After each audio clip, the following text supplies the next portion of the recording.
part of the reason I'm writing this book is that, basically in macroeconomics at Harvard, you're taught three models in macroeconomics, right? Very limited role for the state.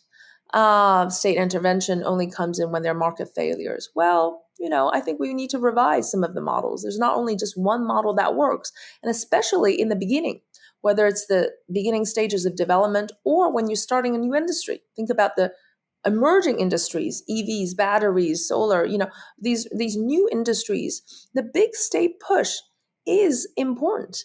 And I think the recent years have demonstrated how really important it could be and how critical and pivotal it could be. For instance, EVs. It helps that the Chinese government has rolled out 4 million EV charging stations within a very short period of time.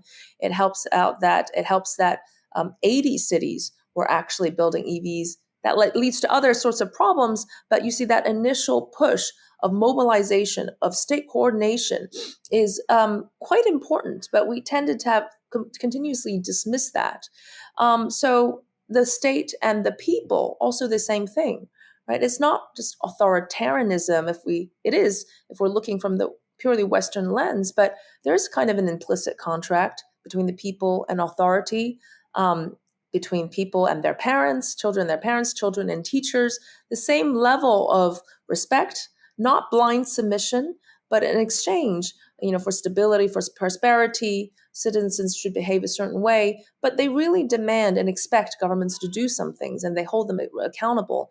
And in fact, the Chinese government has been quite responsive, arguably more responsive than many, many other governments in handling major crises or undertaking serious responsibilities.